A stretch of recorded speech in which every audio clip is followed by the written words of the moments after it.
मध्य प्रदेश के वजीर आला शिवराज सिंह चौहान ने आज एक प्रोग्राम में आम आवाम की जिंदगी पर बात करते हुए कहा कि जिंदगी की लड़ाई बहुत कठिन होती है। इसको आसान बनाने की कोशिश रियासती हुकूमत कर रही है।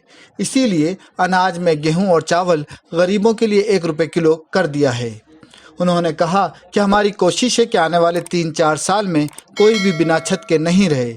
इसीलिए मुसलसल मकान बनाए जा रहे हैं और आवाम में तकसीम किए जा रहे हैं। जिंदगी की लड़ाई बहुत कठिन होती है। जीने के लिए रोटी चाहिए, कपड़ा चाहिए, मकान चाहिए, बच्चों की पढ़ाई लिखाई का इंतजाम चाहिए, बीमार हो जाए तो इलाज की व्यवस्था चाहिए, और ये सब होता है रोजगार से। रोटी के लिए 1 रुपया किलो गेहूं चावल। कोशिश ये है कि 3-4 साल में कोई गरीब बिना छत के ना रह पाए, सबके पक्के मकान बन जाए। अभी अभियान जारी है, लगातार मकान बनाते जाएंगे। और गांव की बहनों को एक खुशखबरी और, पीने का पानी हैंडपंप से भरते हैं। अभी आधे प्राण हैंडपंप चलाने में निकल जाए, लाइन लगा के खड़े,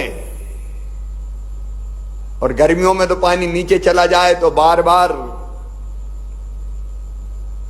हैंडपंप से लटकना पड़ता है। और पानी भी भरवाती तो बेटों से थोड़ी भरवाती हूं, बेटियों से ही भरवाती हूं, भांजियों को ही परेशान करती हूं, ला भल्ला पानी। तो अब यह तय किया है हर गांव में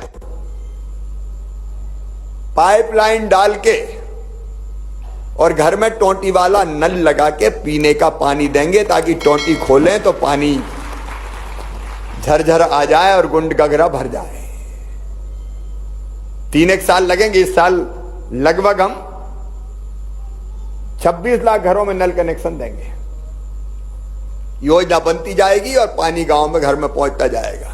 मेरे बहन और भाइयों, धीरे धीरे ये जिंदगी बदलेगी और बदल रही है कई जगह, जैसे आपने सुना।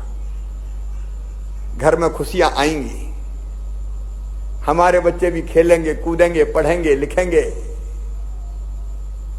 आगे बढ़ेंगे, और उसी के लिए हम लोग मिलकर काम करेंगे।